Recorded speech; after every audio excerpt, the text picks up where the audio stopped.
Hello and welcome to your Tuesday episode of Contested. It's moving into the playoffs and we've got to talk about the top 4 teams. Try not to smile too heavily, but right after we talk about the top 4 teams, we will also have some of the Mayhem spice that happened, sort of discussing the implications of that, along with the happenings of the week. I'm Jane, this is Avast, and welcome to Contested.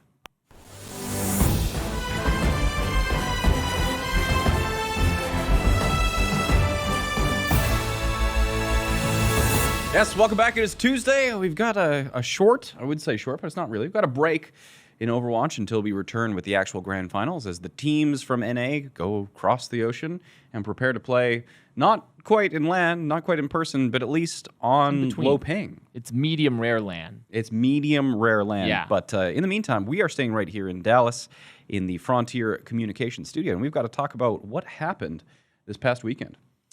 Many things. Some things were crazy, other things not so crazy. We're going to have to fall down that rabbit hole, as they say. As they do say. As they do say. We'll have to surf across the sea of clouds. The sea of clouds. But before we get into that, for those of you guys who missed this weekend, I will give you the 60-second version in your favorite 60-second recap.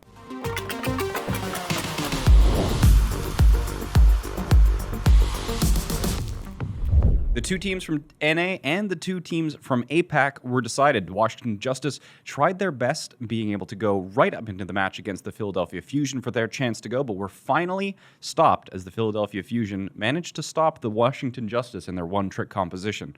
So from the North American side, San Francisco Shock and Philadelphia Fusion will be the 2 teams going over. On the APAC side of things, it was an interesting match between the Seoul Dynasty and the Shanghai Dragons that could have gone honestly either way, but Seoul Dynasty struggles in 5 maps as usual, but then go for a clean 3-0 with the New York Excelsior to confirm their participation in the actual grand finals. Also, Fletta was confirmed as the MVP for this year's Overwatch League. Yep. And there were some Overwatch League MVP skins, Overwatch League new skins, champion skins, released, but that's pretty much all that happened for this weekend. A nice drink of water while you're doing that. See, he threw me off. Oh, you didn't like that? You didn't like me getting hydrated? You just slowly looked at me and then leaned over to pick up your water. I wanted you to see it. I wanted you to see it. You completely derailed me. Anyway. It's because I need a nice, sometimes when you go to the dentist, when they're like, you always have to have, there's the great lie, the one great lie we all tell. And great lie. They're poking your gums and they're bleeding a little bit. And they're like, so you've been flossing recently? And I'm like, yes. Totally. Just say yes. Just force them to call you out on your lie. Of course I have. I always say I've been flossing, not as much as I should have. And then my blood is just gushing out of my mouth from them poking me and trying to, from blood loss. So it's just I had to get a little bit of water in there to deal with that, bring the levels down. Yep. A bit, or else you get a little bit crazy in here. It's not that bad. Got to make sure you're hydrated because we've got a full episode ahead of us and lots to talk about. Where do you want to begin?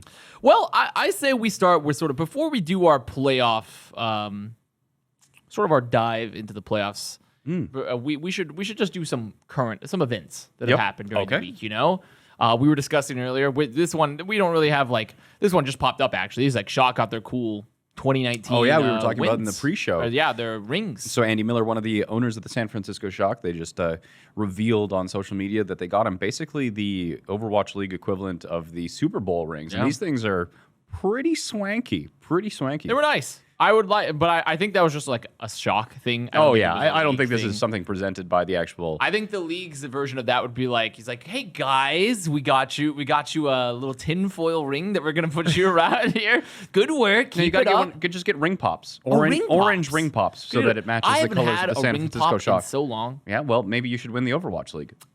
If that's that's a good price. That's not a bad price. I mean, also.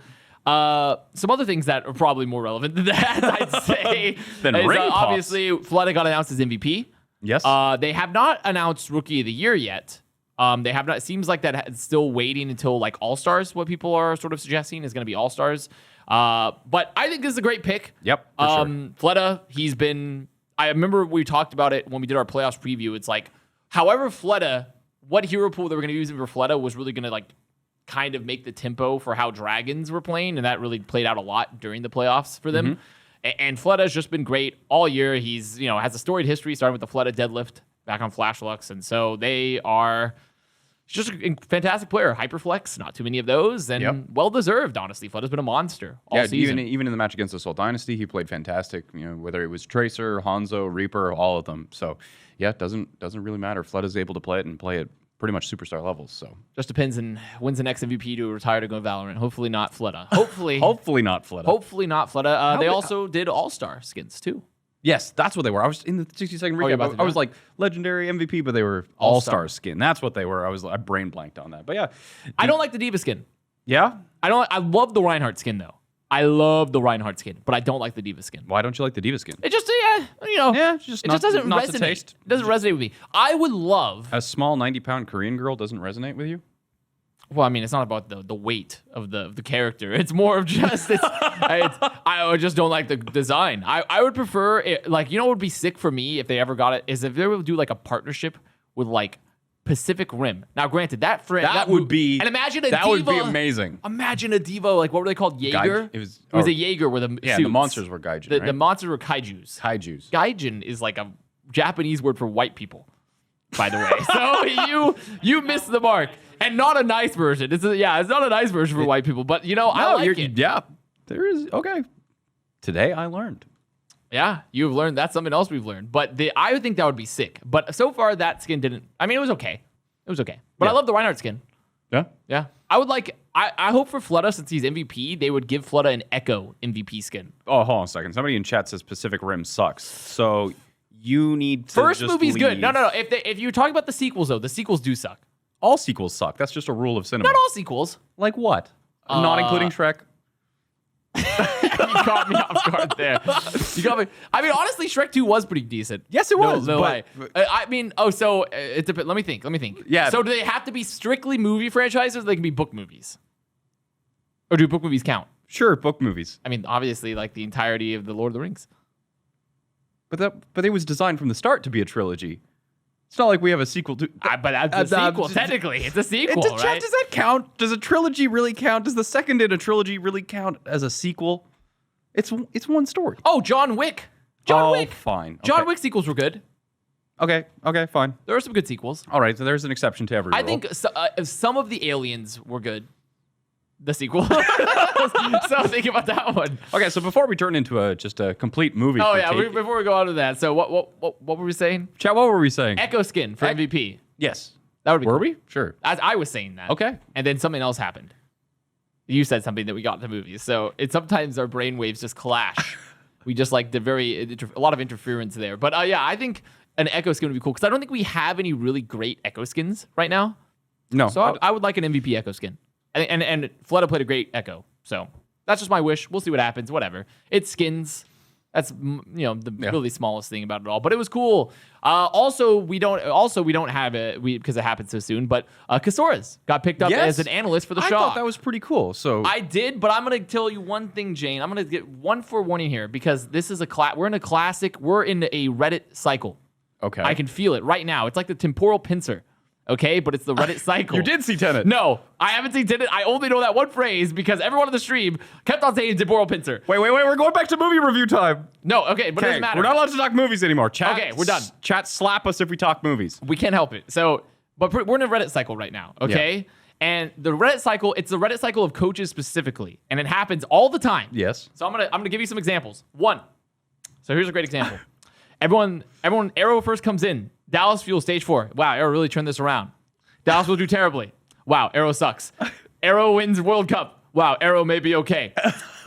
Arrow still doesn't do that. Dallas will doesn't do great. Yeah. Arrow the worst. Going on. Wizard Young. Wizard Young is God's gift to coaching. Literally worth maybe $1 million to $2 million. Goes to be head coach of Justice. Makes the worst team in the league in season 2. Wizard maybe not that good. Harsha. Fantastic. We all love Harsha. Goes to Houston Outlaws. We don't love Harsha. We do not love Harsha anymore. So the point here I'm saying is that there's been this correlation with coaching. And this is also not me saying that Casaurus is bad or good, right? Mm-hmm. I don't know what Casaurus' level is as a coach, honestly. He was pretty good. Okay, well, there we go. So, but the point here is that everyone's like, assistant coach Casaurus leaves Atlanta Reign, and now Atlanta Reign bad? Casaurus must be great. Casaurus must be the answer. Except for the fact that that's literally not how coaching works. Yes. And especially an assistant coach who's generally not setting the tempo for like what the team is doing. And also there's just like, there's so many Krusty left Boston stage 4. Boston cratered, but then he went to Shock, and Shock had a worse stage in stage 4 than before he joined. Does that mean Krusty's bad? Yes. No. Yes. Yes. Yes. The point here is like I just get real. I mauled over like the Reddit coaching cycle, and I get that. I get how it works because like there's not a lot of insight into coaching a lot of the times and what the impact is. Yep. But we can't just be like, coach leave team, now team bad, now coach good. That it's just not that simple. But I'm excited to see what Casaurus will do as an analyst. He's also in a coaching role as an analyst. Between Atlanta Reign, and I was just like looking up his history, but I didn't even realize that he'd left Atlanta Reign because he was working with Young and Beautiful. Yeah, they released him before this year. October of last year. Yeah. So he's been out of the Overwatch League for almost 10 months, and then gets brought back in to help the San Francisco. But was still in the Shock. scene, so it wasn't like out of the scene. Absolutely. I mean, out of the Overwatch League, but still with contenders. So, and Young and Beautiful is a team that's been around for a couple of years now. So. But I would like if since people seem to like him and you see that you think he's pretty good. Then I can't remember what I worked with him on, but I worked with him at some point in time, and he was good. So I mean, hopefully, like he lives up to the hype. Even though it's not a coaching gig, like Harsha started as an analyst with Shock. So being an analyst, Albert started as an analyst for NRG. So like being an analyst is generally sometimes a step up the progression when it comes to coaching. Mm-hmm. So who knows where Casaurus goes? I don't know. But I just like to get the forewarning of like, let's stop taking very small time frames and like just immediate results and immediately deciding like this guy is good. This guy is good. It also shows that Brandy's the most powerful thing in esports because Casaurus started doing a little bit more content and everyone's like, let's go. And then like that's just how I feel about it, but it's just a little mold I had to have there. Yeah, I mean, especially even before kind of like, Contender Season 0 and back. What was the team with XQC? Was it Arc 6? Arc 6? Arc 6? Like, back in that era of teams, there were a lot of like really player-run teams. And I remember, I won't name names here, but I remember working with some people who were kind of like... I know exactly what you're talking about. I hope not. Oh, I do. Yeah. I would think so, yeah. But there were people that I worked with who had kind of like gotten... their reputation or their jobs based off of the success of teams pre-Contender Season 0. And I was like, you have no idea what you're doing. So there's a lot of people who got jobs because they were just affiliated with teams who were player-run. And they were like, well, you ran this team. You built this with your own hands, right?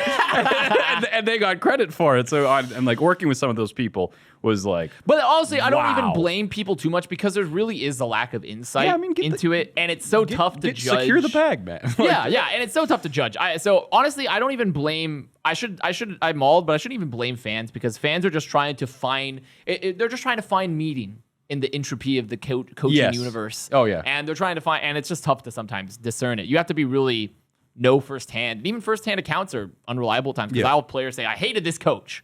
Coach was the worst. Yeah. And this coach goes on to do great, and like people say great things I think that was one of the reasons that I struggled so hard when I joined the Overwatch League originally is because in my own kind of content, I'm usually very open and like to explain things. So, when I started being able to know what was going on inside of the Overwatch and people on Reddit were just like either wrong or completely like flipped exactly what's happening. The impulse was always like, hey, correct them. But yeah, you get those Reddit bubbles and like narratives just develop out of nothing and they have absolutely no reflection over reality. So it happens. But I wish there was a way to give greater insight, but it's really tough, I think, in general, to give that insight to coaches and like have coaches feel, because then essentially you just build a brand.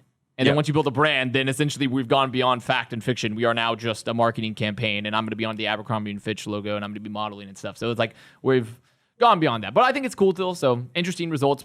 We'll see what Casaurus does for that team. I don't really think they need an analyst, honestly. I think analyst as a position in Overwatch League is sometimes kind of a very vague, amorphous, like, does it do something? Is it, it's like one of those things where even like assistant coaches or coaches, I don't think that you're going to have one structure that's very there's no two structures in how to run a team in the Overwatch League that's the same team to team. True. And like analyst, you have people who are actually like pure data analysts. Some groups did like that. Like, who is the guy who worked for Philadelphia Fusion early on? It was like BZ. Yeah. BZ, and there's Danny for the rain. Danny for the rain. So Yeah. like even those two, I know what those two kind of how they approach their job, and it was wildly different. And then you have some people who, instead of working with data, they just, some teams use the term analyst in terms of the person who scouts and does reports. Yeah, on it's kind of almost like it's other almost teams. like an assistant coach in a way. Yeah, almost. So it's like you have the assistant coach and the coach kind of working with the team, and then the analyst is spending their time not working on your team, but working on dissecting the strats and the tendencies, or of even the other dissecting players. your strats and like determining back to them. Yeah. So no, there's a lot of different variations there. But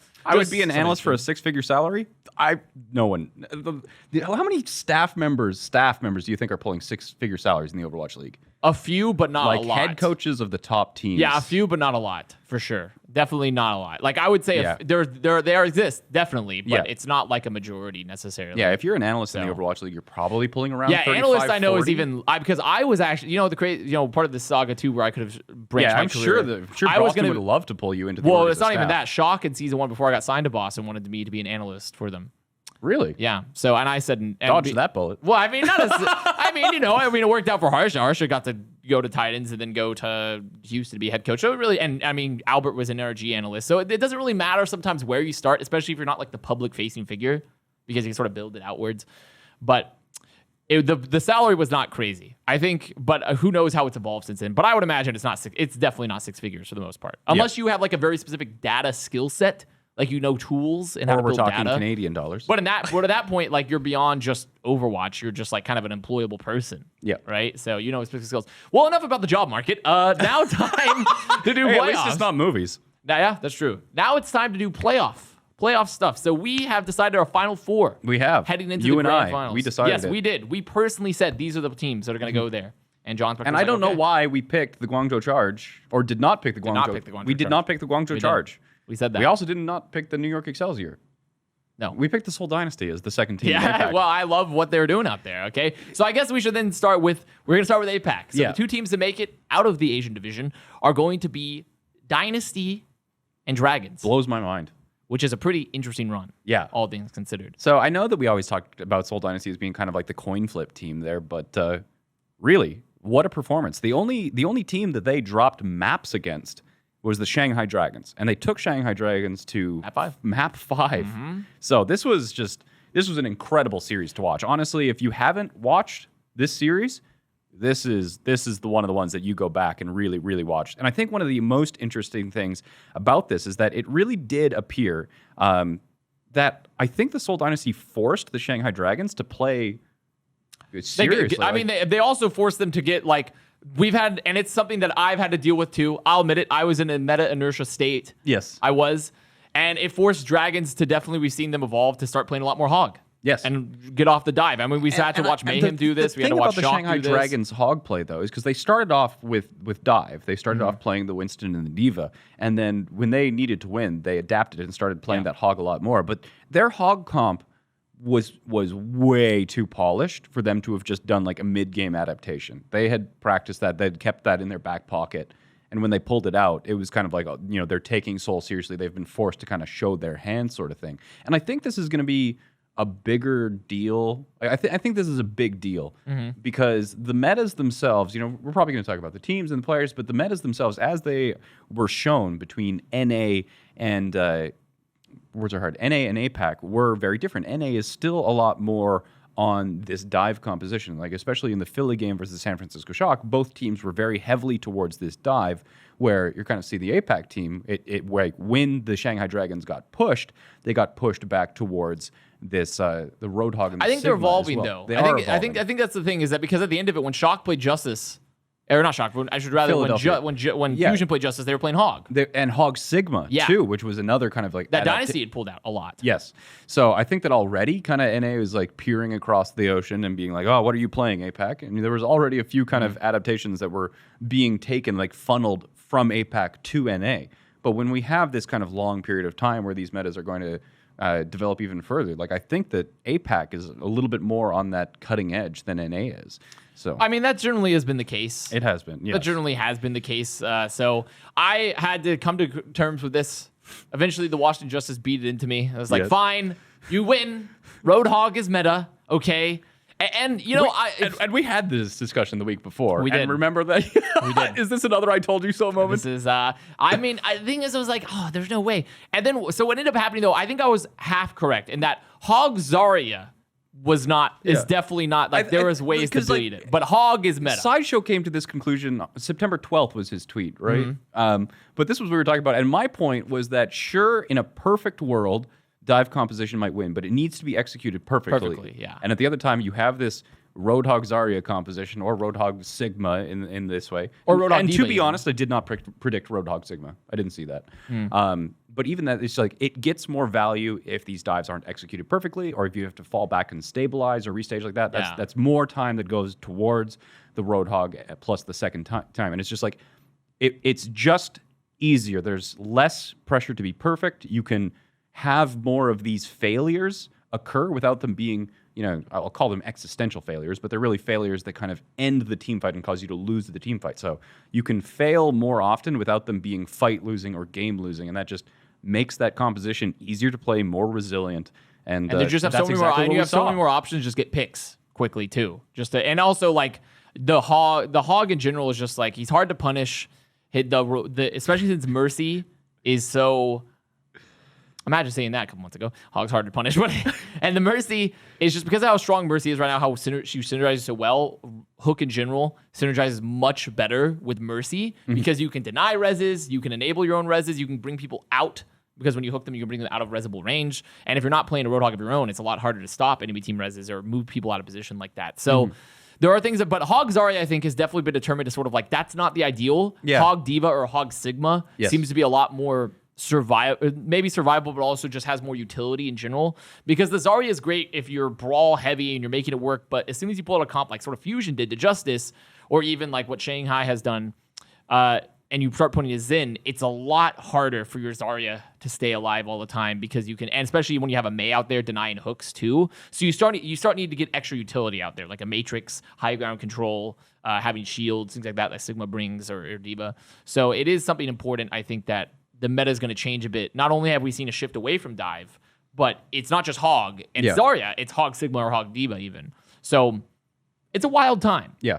And I have to admit, Hog is meta. It's meta right now. Okay. Yeah. Hog is the linchpin. It here. is. He absolutely is.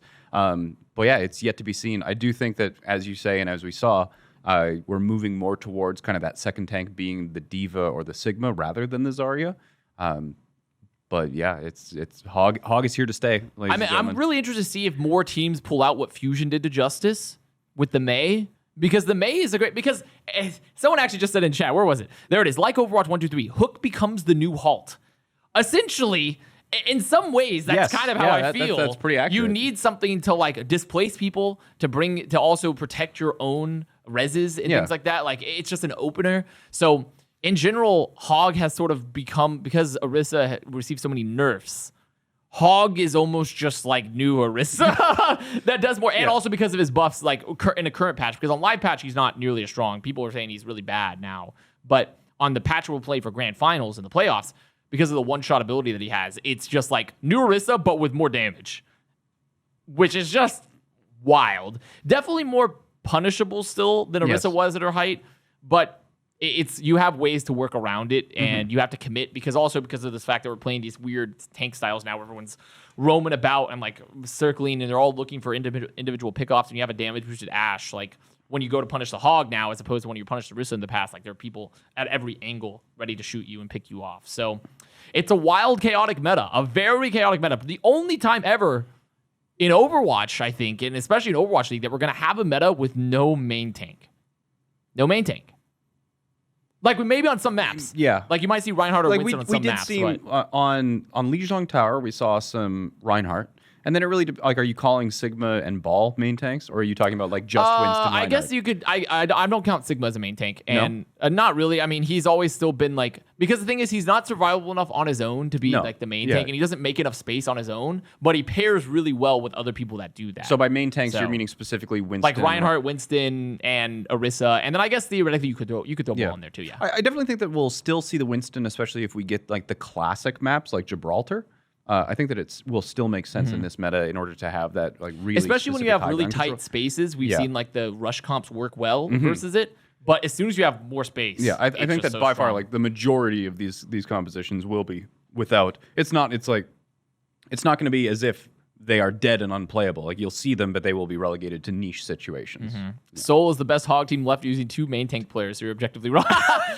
So we have to talk about Soul because Soul also like Soul in general. So Dragons, they're still to me like they seem like they have the like you said they prepared for the hog. They're still the team to beat. Yes, they have the MVP, which I don't mean that's could be a buff, could not that be a gives buff. them a buff for sure. Yeah, I think Huge so. buff. So maybe so far the team that had the MVP has been very good. Yep. Like Shock, but Dynasty are just. Gesture has a surprisingly good hog. Crazy good hog. Yeah. Crazy good hog. He's just nut. But I mean, Gesture's always been like one of these main tank players that had like nutty mechanics, but just happened to be on main tank. It's sort of how I felt about like Super or Even OG. yeah, even OG. OG is a good one. There's just a lot of main tanks with really good mechanics that just happen to be main tank players. So I'm interested to see Dynasty's progression. I think Yes. Dynasty fans are happy for once that Dynasty is a contender to win. Maybe, like honestly, if it's possible, I don't think it's out of the realm of possibility for Dynasty to win. I think that we are in a situation that any of the 4 teams could win. Yeah, I tend to agree with that. Yeah, for so, sure. there's anything that could happen in the 3 weeks leading up to, and Which is exciting. That's probably the most parity we've had in a long time in the Overwatch League because the other previous years has always been like 2 teams. yeah, I would agree with that. Dynasty, there was Titan Shock last year, and year before that it was Fusion London. You know, though obviously London had a sort of like they're up and down in season 1, but they came back at the end very and strong. New York so. had a surprising kind of drop yes, off in which season they 1. sort of did this year, but not really. I can kind of forgive it, like their knockout because they did make it into the losers final against the Seoul Dynasty, and Yes. it's not Where like, they collapsed. They just got collapsed. destroyed. Yeah, but I mean, Seoul Dynasty managed to take Shanghai Dragons to 5 maps, so it's like if that's going to kind of go out, that's the way you're going out. I don't want to say it's excusable, but at the very least, it's kind of like you can justify it. Season 1 had one team, New York Excelsior. Whoa, that's shocking considering they weren't in the grand finals. Yeah, that's why That's shocking. But that I will say that like revisionist still history coming generally, from chat. but I mean New York was like the top team for a while. And it was just they had that pretty stellar fall off. Yeah, at they the had a end, fall off again, which made people really unhappy because the finals were the Barclays Center. Yeah. So I think in I remember general, that being though, a the big point deal. remains that this is probably the most parity we've had in a while. Yes. I think. Yeah. I say that, but who knows? But grand finals could just be another stomp. Oh yeah, as it's a like tradition. parity at this point in time, right? But like I was looking at how many of the games, the Seoul Dynasty again, like 3-0'd everyone except for the Shanghai Dragons, and we don't know. Not only do we not know the power level between NA and APAC, but there's 3 weeks. Maybe NA just kind of doesn't innovate quickly enough, or they can't. Though I think at this point, like, I find it unlikely the meta will shift too much. Yeah, but more, But so. who are these teams going to be scrimming going into the grand finals? That is the interesting part that was raised too is that like they don't. Super has brought up how he's going to be in quarantine for the NA teams, and like, are they going to be able to practice at all because they're in quarantine for 2 weeks and they're in a facility? Will they? Because So they're quarantined separately? Yeah, I mean, like their thing is, from what it sounds like, is that they're all going to be in government facilities, which is what Korea gives. Because that's what the casters have done too. Is when they went to Korea, they I were, didn't like, to a realize government that. Place, I thought like they a were mandated doing. place. I didn't realize. It was And they were given like a government-mandated laptop, quarantine. but they might not have access to a PC. So how might they do scrims? You know, like so there's going to be some sort of workaround there, maybe. So if they have a house, I know Shock had or rented like a place, had a place available when they were going over there earlier in the year before COVID sort of like brought everything back. But I don't know if that's going to be the case now. The information's still up in the air in terms of what we know and what the public knows or what. We should try and find out. Right now, I haven't heard anything. Super, as far as I'm aware, does not know. Yeah. And I talk to Super very regularly, and he does not know. So, and he came on a couple days ago and said he doesn't know. So we'll just have to see. I'm sure they'll hopefully have a solution. Yeah, I mean, look at this. Another person said Sideshow interviewed Nero and Neptuna while they're in quarantine that they couldn't have their PCs to do scrims. So those are 2 players that were in Korea playing when they were exiting and leaving. So that's a huge problem for NA teams. That's a huge problem if you could have 2 weeks of like not scrimming. Because imagine, it's not just like, sure, you might have some time to scrim afterwards, but it's for like being a top player. 2 weeks. And those other teams are not only scrimming, but more importantly, they're just getting play time. They're just playing the game. 2 weeks of just no playing Overwatch. I mean, not playing. We are literally 3 weeks away, and they're Yeah. going to spend 2 of those weeks in quarantine, not including travel.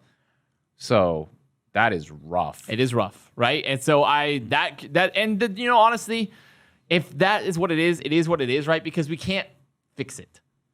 That's just the sucky part about this year. Chat says the APAC teams will pinky promise not to touch Overwatch. I mean, it would be a cool honor code if they did, but what team would do that? I mean, like if they choose to do that, that's super sportsmanlike. Like, wow, I'm really impressed. But if I'm a player, I'm like, give me the money.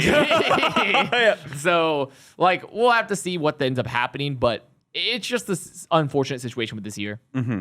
It stinks if that's what happens. But that's just the reality we live in.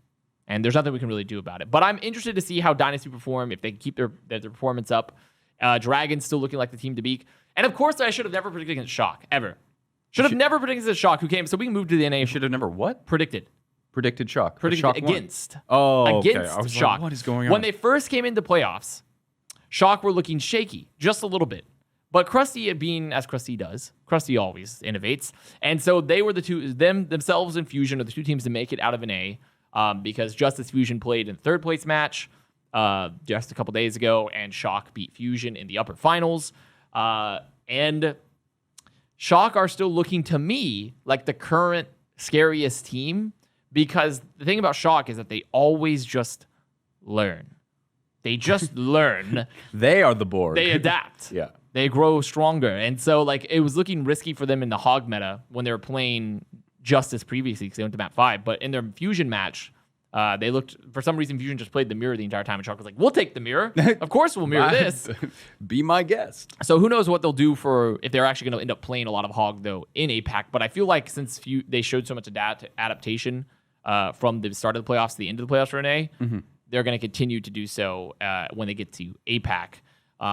And Fusion also did much the same. So I think Shock may still be stronger, but Fusion are looking really, really strong because they pulled out the comp to finally defeat the Rampaging Justice in the lower finals. Yeah, which was I was a little tiny part of me was hoping that the Washington Justice would just sneak into the grand finals. I thought that would have been absolutely wonderful, but no, the Philadelphia Fusion again in that they finally forced the Washington Justice to get off of their one-trick composition. And then it was over. As soon as that happened, as soon as the one-trick composition Carls were done, it was a desperate attempt. Unlike we were talking with the Shanghai Dragons, where when they swapped onto their Hog composition, it was clearly something that they had practiced before and prepared. The Washington Justice, that was like the death throes. They were like, we have gone all in on this Roadhog Zarya composition. We're being beaten really bad by the Roadhog Sigma, and to try and pull off that adaptation when you haven't practiced it against a team that very clearly has,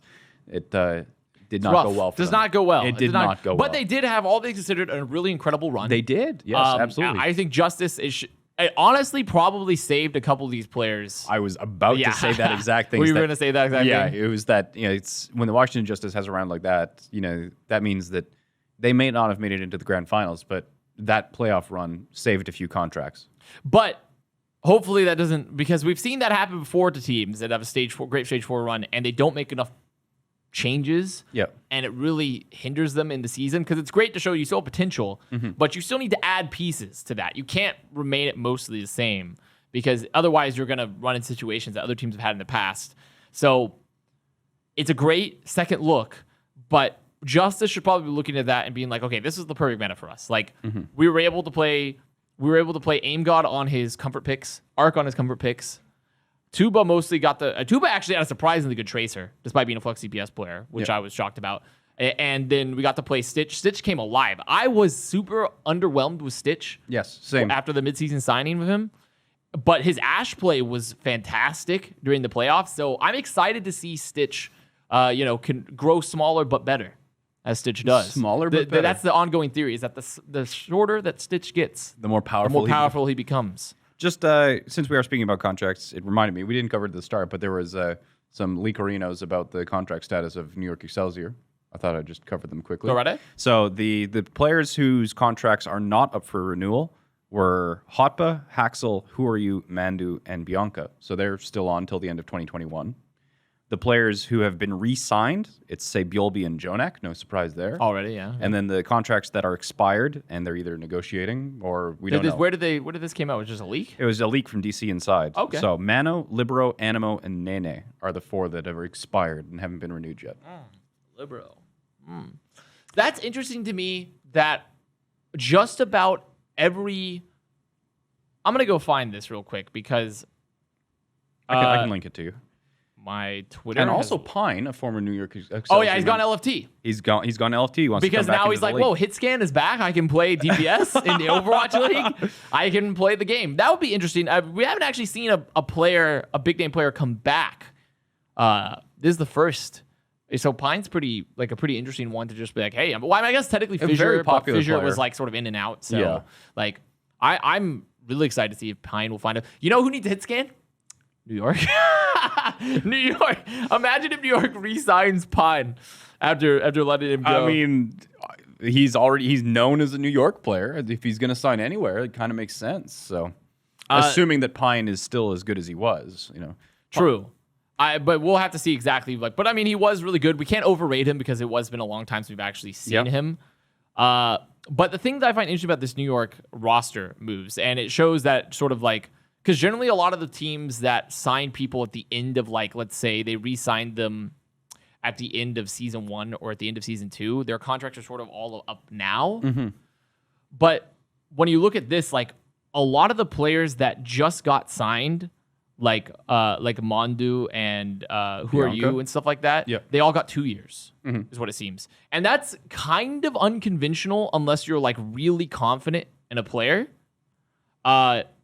Because it's just a risk. Yeah. Generally, teams don't like giving multi-year contracts like of 2+ years unless they're very confident in that player's ability and their power to the brand and things like that. Or there's somebody like Jonak, Bjolby, Sinatra. True. But those players, they got so that they've been re-signed, as in like their contract ended, which makes sense for sort of how the general contract links have been working in Overwatch League. But then like Mandu, Who Are You, Bianca, they're all and Habba even, they're all contracted 2021, which means they have like great faith in these players still. Like they're going to be, when I'm of the opinion that like for New York, there's not like they need to like get rid of anyone to be like, because they're not going to get worse generally. Like this team's really, really good. Mm-hmm. But I'm kind of the opinion that New York needs to rebuild kind of heavily just because sometimes you just have to start new and keep like maybe a couple core, but everything else just go. Yeah. Like, because it's just like it could be a team culture thing. It could be just like a mental thing of just like players stuck in this rut doing this. Like, players are just human beings, and sometimes when you're in a location for a long time and in a certain team culture for a long time, you just don't perform exactly what you want out of the roster and out of a squad. It happens all the time in other sports and esports. So I kind of just think New York needs to shift the majority of those players out, but they can't because it seems like they've signed them through 2021. If this is to be believed, if it is to be believed, and that's important. This is a leak. It's unconfirmed, not any kind of official communication on that. So. But who knows exactly with that? But I am excited to see if like there's going to be a lot of movement for New York because I think there's a lot of potential there, but they really need to shuffle around. Yeah, and this has always been. I mean, remember the first half of this year when I was just really anti New York, but it was the one thing. You look at the San Francisco Shock and their culture is very clearly tied to being champions, and they want to win. They try super hard to win. Super hard. But New York Excelsior, they kind of always felt like. I never really got any sort of sense of, isn't the word that you've been using like urgency or something? Urgency. Yeah, the urgency. Very kind of, lazy almost, like I don't need to try any harder. Well, every year has felt the same. Every single year has felt the same for New York. If you were to tell me to differentiate between New York season 1 to season now, I'd be like, I've been about the same, honestly. Like, do pretty good throughout most of the year, fall flat in playoffs. Yeah. I mean, that's just New York, Like, it's like good team, just can't win. Yeah. And that's like Fusion is like just the slightly upgraded version of that, where like can't win, but goes a little bit further before they lose. Yeah. And like, so I just kind of think that like New York, when you see situations like that, when it's clearly not like a talent issue, it's a cultural issue. And culture issues are the hardest to fix. It's not only is it cultural, but sometimes players like it couldn't even they're not necessarily doing anything wrong. It's just they just need to be somewhere else. Yeah. It's like the same way with staff. Like people just need to sometimes be somewhere else to find the right fit. Because they could be doing all the right things and it just isn't meshing, like because that's just how teams work. So that's how I feel about New York currently. It's just like, yeah, you probably, but if the leaks believe, then they're not really changing too much. And you know, if they aren't changing too much, I don't think it's the end of the world if they don't throw a stick of dynamite under the team and rebuild. You know, there's a very good chance that if they do that, they end up with a worse team than they do have right now. So it seems kind of safe to end up, you know, upper middle pack and stick there, and then try and slowly move up the bracket, you know, sort of thing. Because we saw the same sort of thing with Los Angeles Gladiators, right? They had a good team. They were always kind of that North American gatekeeper, and then you know, they tried to make some big changes to address those problems and didn't go the way they wanted to, I think is the nice way to put it. So in A, though, we have our... So let's just... Well, actually, we'll just save it. We'll save it a bit because I want to do the next segment first. But in A, yeah, Fusion, Shock made it out. It was looking grim for Shock a little bit when they had their map 5 versus Justice, but they adapted. I have to see what they're going to do for Hog, though. Yeah. Because the biggest thing about Hog, and even though they've learned, is that do they get Super to come play Roadhog for this team? Or will they force the Troy Roadhog and the Smurf Zarya? You know, like that's really the biggest question mark for Shock is tank line, because everything else, great. Like they can play striker or anything they want. They can play ons or whatever they want. Their back line is very flexible. What do they do with their tank line? So that's really what I want to see out of Shock. And Fusion seems like they've got all sewn up, ready to go. So it's more of just we'll have to see how they stack up in grand finals. But speaking of Justice, after the Justice made their playoff run, some teams were quite peeved. Oh, this is where we're going. Yes. Yeah. That before we get into the actual sort of looking at grand finals. I mean, you were super mauled last week about this. I was super mauled, and the thing is that it sort of came true. Like Justice had a run that was deserving for what they're currently at, but very dumb in the context of like the entirety of the league. But Albert of the Florida Mayhem, after his team lost to the Washington Justice, went on, had a little bit of a thread on Twitter talking about how he gave lots of props to Justice, and doesn't blame them for anything like this, but said it was a little silly how all these different things were allowed to happen to give Justice this perfect run. Because, you know, we were talking about this on my own stream, but it's like they had the emergency sub rule to get the K, but it said if you didn't have seven players on your roster. Justice had 7 players because Lolicious was still on the roster. So Decay technically, and they didn't release Lolicious until after they signed Decay, right? On top of that, they could have gone, their 6 players they've been playing could have all gone to Korea because they were playing with Roar, could have all gone to Korea. They're all Korean citizens.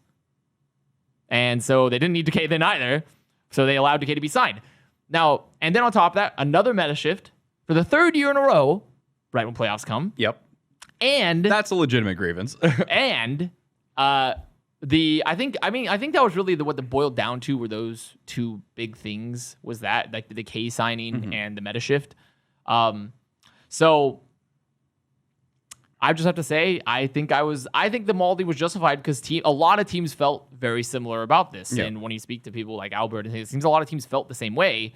And and also any team could make it to playoffs this year. So yes, because there's no exclusion. There's no exclusion. Everyone made it in. Which I don't. So it's like there's nothing wrong individually, right, with any of these things inherently. Though I think playoff meta shifting is always really dumb. But whatever. It's just everything happened at once. That was silly. Does it make Justice run less impressive? No, it doesn't. Doesn't make the team how they played any worse. It just is silly because in the context of like, well, we've been playing all year under one style of play, pretty much. And then we swapped the meta entirely. Oh, and everyone's allowed in. So the rest of the year was for nothing. It's like, okay, you played a little of extra matches, but considering that like it was like 2 to 3 extra matches, I think, total for Justice, which is a decent amount, but it's not like a gauntlet. Yeah, that had it's to be not run. like an insurmountable. Yeah. obstacle. And then on top of that, the Decay signing, which technically Justice did not need, but they did once they dropped Lolicious. Yep. So I understand teams' frustration. I know you feel like that the only real grievance is sort of like the meta shift.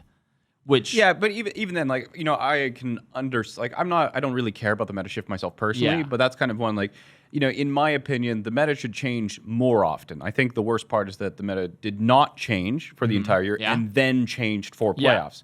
I think that just in a vacuum, playoffs changing for metas, the meta changing for playoffs is not inherently bad, as long as the meta was not completely stagnant for the entire duration of the regular season. Yeah. So that's kind of my part. But that's on the fair. other side, like, you know, my approach, especially like as a coach for a team, there's you know, it's outside of your control what the rules are, but everyone plays by the same rules sort of thing. So, you know, my approach to it is like, it doesn't kind of matter what these rules are. Everybody's playing by the same rules. It gives some people advantage, some people disadvantage.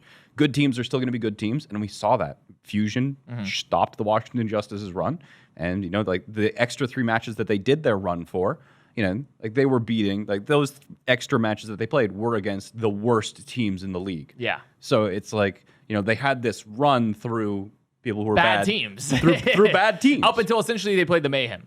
Yeah. You know, I mean, because they lost the Shock. That was a close match. Yeah. And then they and played Mayhem had their own kind of like peak during the Yeah. Melee as well. Like, you know, Mayhem benefited from this. Yes. They didn't benefit it when it like really counted Yeah. during the Grand Finals playoff run. And also but they were still did consistently good throughout the rest of the year. Yeah. Well, and more I mean, you know, like consistent to a higher level. yeah, like they were like not bad. Yes. Because Justice was a bottom 2 team the entire year until playoffs. Yeah. And It's on top, still consistent. it's still consistent. Yeah, consistent. That is true. Consistency is good.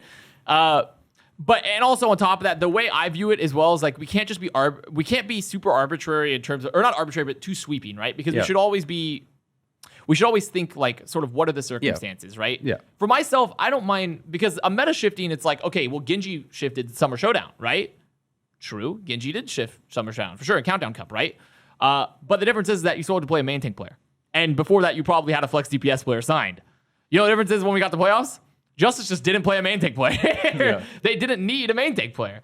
And yet Seoul Dynasty is playing with 2. Yeah. So like the point, and that was like something that crucially changes the team, right? And it crucially changes Dynasty too. Without this meta shift, would Dynasty be this good right now? No. But at least Dynasty has not been one of the worst teams in the league, right? So like, sure, they were kind of rough in APAC, but APAC's a harder region and there's less teams. And who knows how Dynasty would have been if they were playing in NA, right? So my thing is more of like, I don't care, once again, like, yeah, meta shifts happen, but we should not just say like, well, this meta shift happened, so this is okay. It's like, well, no, not necessarily. If the meta shift were to change and tell me that 6 Lucios, as opposed to everyone was playing a different role before, wouldn't that be a very drastic scenario? And this is very much kind of like, there's not one fault or anything. It's like a Swiss cheese. It's everything happening at once. It's always like, you know, you just find that one perfect line through all the holes and all the layers of Swiss cheese. And then I think that even that is excusable, that there wasn't the due diligence to make sure that a situation like this could not occur, because we're in a situation where the league format has been changing repeatedly throughout the year. You know, we started, COVID wasn't a thing. We played a little bit, then it was like the league was continuously updating the rules so that the league this season could occur in the first place. So I just want to see, like, in the future, I want to see a lockdown on sort of what we're doing, you know, beforehand. Like, what we'll allow before. Like, I want to have a hard date for teams. Like, this is the last time we will shift the meta. And if it's a meta that's like too drastic, because we're adults and the league shouldn't just arbitrarily be like, if the meta is too drastic, right? And suddenly it was like, well, actually, we won't need any main tank players, but we played the rest of the year with main tank players. It's like, well, maybe we should hold off on that meta then, right? Yeah. Like we can, because the league's allowed to put whatever they want. This is interesting because, you know, where do you draw the line between? I draw about halfway the season. Yeah, but for like, a drastic one. How do you draw that line? Because, and is that line being drawn based off of competitive integrity? Yes. Because yes. Okay. Overwatch League is a business, though. At the end of the day, it really is. Yeah, but I mean, the teams and this meta shift is occurring because they wanted a more exciting meta for the grand finals, sort of thing. So a lot of these balancing decisions are going to be based around trying to make sure that it's fun to watch and is actually going to draw a viewership, sort of thing. So, I mean, but you're always going to have to. But I mean, at the end of the day, like you're always going to have to, like, you know, the teams are all the ones that bought in and want to play your video game for that they have purchased many millions of dollars for. And so if from what I've heard, it was kind of universally, like, not universally, but like I would say 60 to 70% against what happened in the playoffs here.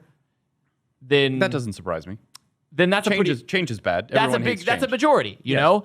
And so I have no problem with big shifts if it's like gives teams time to adjust, right? Because like, sure, go ahead, change the meta as once. You're halfway through the season. I say blow it up. Blow it up. You still have half a season to adjust, right? Like that's so much time for everything to still be consistent. Like, hell, do whatever you want. But if you do it at the very end, then where it matters the most, especially since we've already said for other competitive integrity reasons, because that's why we allowed everyone in playoffs, right? Because COVID screwed everything up. Yep. The strength of schedule was messed up. Like teams were split in different regions. Like we're just going to allow everyone in. I'm okay with that. But then also you also sort of have to remain consistent, you know? If we don't allow everyone into next season, then sure, I guess you can change the playoffs. And I'm sure that the Overwatch League, they care about the opinion of the game and, the press or like just the feel about it. If they already had the bad press around the GOATS meta, basically how long it existed, how bad it was to watch. And they did again this year.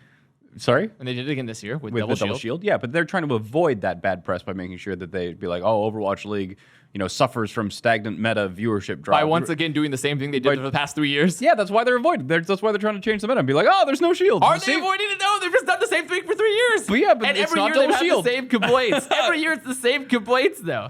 Like that's the great. Like for me, it's odd to me. It's like, guys, we're avoiding a stagnant meta. It's only been stagnant for the rest of the year.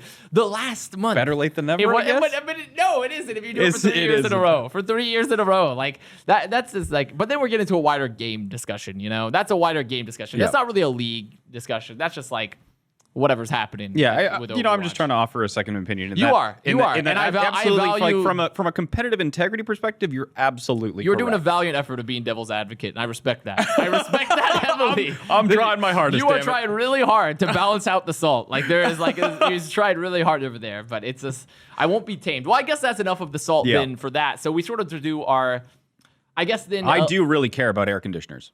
We do, but also before that. Wow, did you hear that timing? Oh, it just turned off. It just turned off. Well, technically it is time that for the is AC to turn so off. spooky. The ghost of air conditioning. Okay.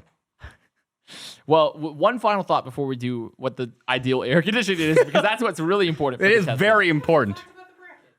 Yeah, we're about to do bracket. Okay, cool. That's what we're about to do, Mike. I said one final thought for the bracket. We were at the end. Oh, was I at the end? No, we skipped a segment. Yeah, we just skipped it for a second. Okay. Okay. Well, now we'll do bracket. Now we'll do our bracket. producer. See, the AC turns off. It's just getting hot. We're losing our minds. So melting, the bracket. can't So let's give our final concentrate, thoughts then for the final bracket that's heading in October.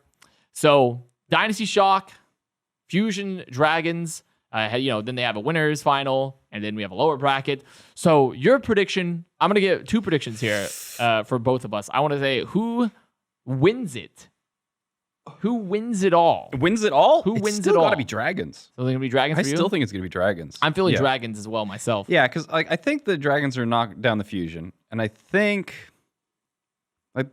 the Shock should beat the Dynasty. I think that I'm worried about the 2-week downtime. I'm worried about scrim prep, and I'm worried that the Shock played too much dive when Dynasty is kind of a little bit ahead in terms of Roadhog. Mm-hmm. I think those are all super fair points. So I'm scared. I'm actually, I'm gonna make second, who makes it out of low bracket? I think Philly makes it out of low. You think Philly does? Yeah. So that's really good. I don't know what it is, but I've had a maybe I'm not going to say misplaced faith, because I've been pretty hot on Philly more or less the entire year. And even we're kind of seeing that same sort of thing where in the match between the San Francisco Shock and the Philadelphia Fusion, how many times did it happen where the Philadelphia Fusion got the first pick and then lost 5v6 to the Shock? How many times did that happen? That's just a shock thing. It's just a shock thing, all right? But there's no reason that the Philadelphia Fusion can't play like that or shouldn't be able to play like that. I still think that the Philadelphia Fusion has more star power, but they're not able to match up to the San Francisco's team play, like macro play. And it's just their potential peak, I still feel is higher than the San Francisco Shock, but they have never reached what I believe they can actually achieve. So it's like I want to, it's that meme with the aliens and the UFO. I want to believe that summarizes my perspective around the Philadelphia Fusion. It's like they have the potential to make it to grand finals and then lose to the Shanghai Dragons. Is it going to actually happen? But also imagine the memes of Fusion once again makes it to the grand finals and loses. Yes, more star power the Shock, and I will die on that hill, Shock fanboys. So here's the thing. I'm in a conundrum because I have doubted the crust many times. I've doubted him throughout this year. There's times my faith has wavered. Even in the playoffs, they came out, they looked kind of shaky. They didn't really have a player to even play Hog necessarily, unless you're going to bring in Supermore. So Smurf is not really the ideal main tank flex, though he's so good at main tanks, but he's not necessarily the ideal main tank flex. My faith has wavered. And Fusion, I've been burned a couple times too. I've been burned a lot, but I still want to believe. I still want to believe. But their adaptations were so good. Both of these teams, their adaptations were so good in playoffs. So good. And then I have the Dynasty, Yeah. who I actually didn't really have any expectations for. And then they came on the playoffs and they just roll. They dominate. Yeah. And they're playing double main tank on off tank because no off tank player is allowed to have a job and be employed on the Soul Dynasty. They are just saying, no, thank you. We will not be employing off tank players here.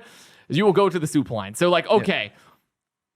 Yeah. I'm so torn right now when I view it. Because if I predict against Krusty, I know Krusty's going to be like, wrong again, bitch. And we're against Fusion. Fusion fanboys are going to and they're eventually going to lose in the finals. And then they're going to be like, well, actually, okay, maybe you're right. Yeah. I think it would be hilariously poetic if the Philadelphia Fusion lost to the Shanghai Dragons and got another second place finish.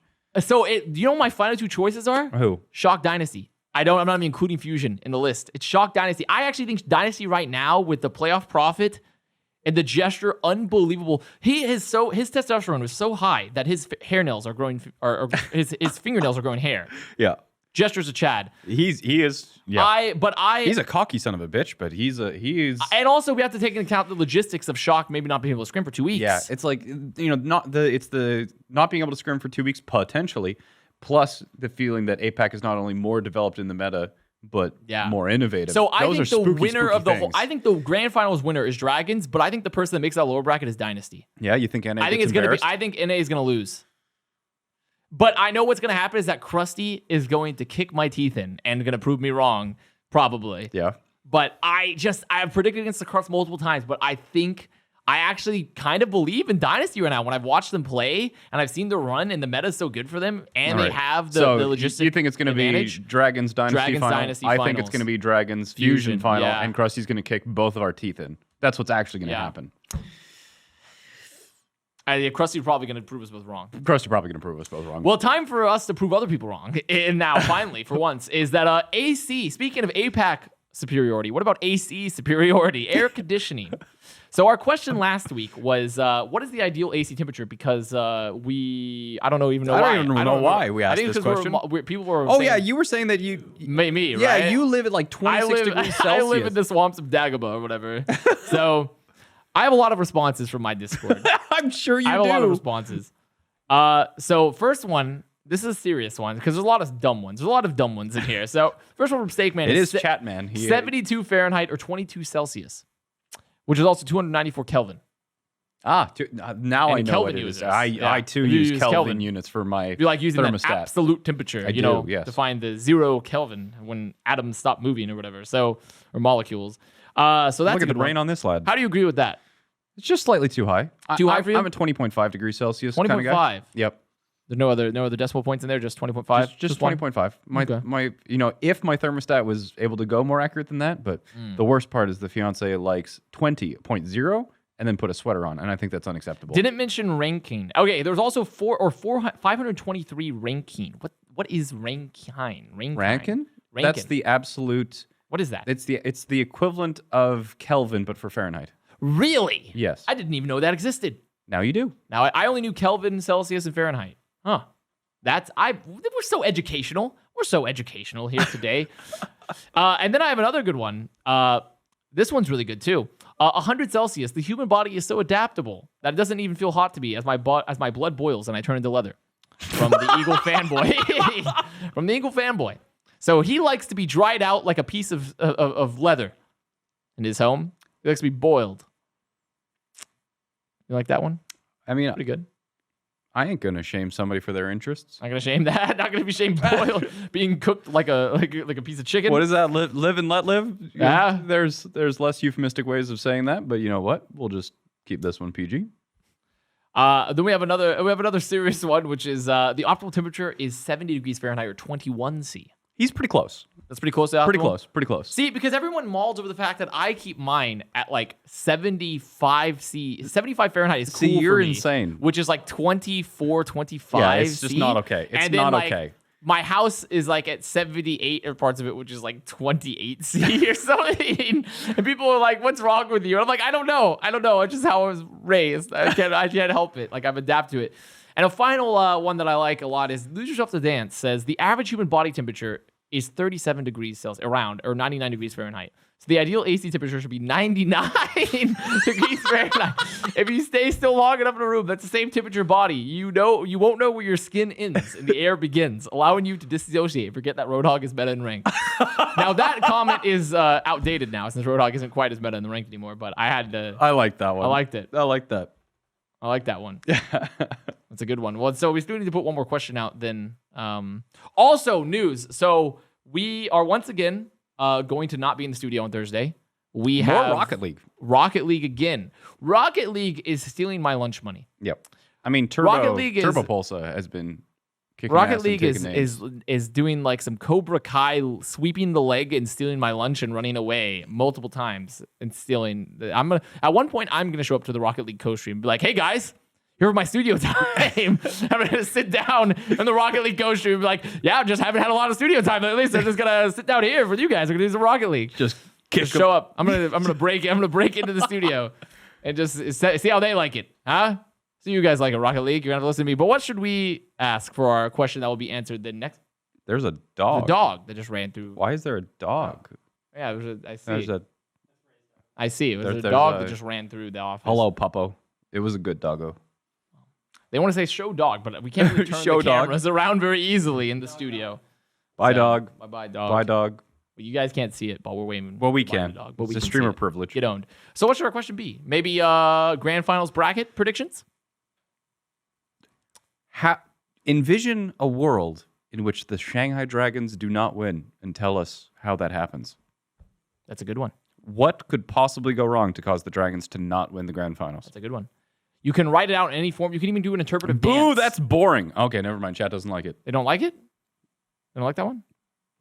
I'm still going to add that. You're still going to add that? I'm going to still add that one, and then we'll add a wild card. Another air conditioning type question? No.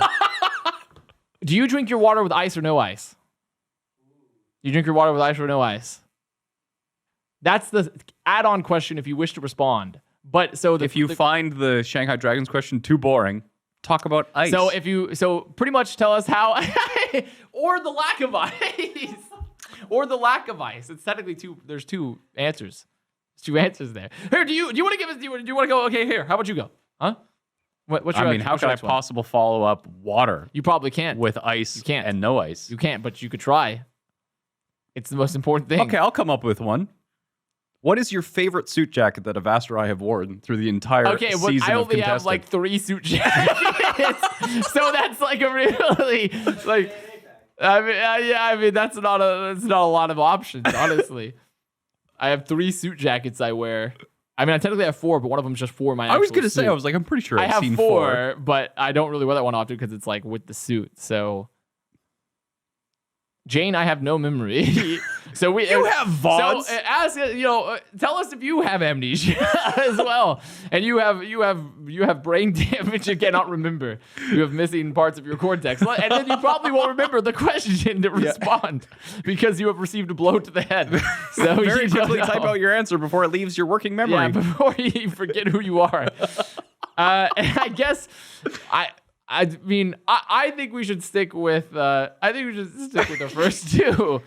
So ice, no ice, or in how does Dragons lose? And give us your justification. You can do it any way you want. Painting, interpretive dance. Also, let us know your favorite movie. Your favorite movie, sure. Why not? 3 questions. There's 4 questions. 4 questions. You're the one who's I've brain taken damage. a blow to the head. Have you seen the new emote I added? It's called Poggers, and it says I'm having a stroke. Yeah, that's a good one. Oh, well, man. that's mailbag. Yep. I'm Avast. Yep. That's Jayne. Am I? So send I've those got brain responses. damage. I don't know. Having a stroke. Send those responses to my Discord or to the Contested Mailbag subreddit or on the Envytv YouTube comment section when it gets uploaded there. And we're going to be back next week on Tuesday because we are not here for studio time on Thursday. And we're going to start our postseason playoff stuff. We're going to do lots of skits and stuff, dude. It's going to be super cool. And bye-bye. We'll see you guys next week. Bye-bye. Bye.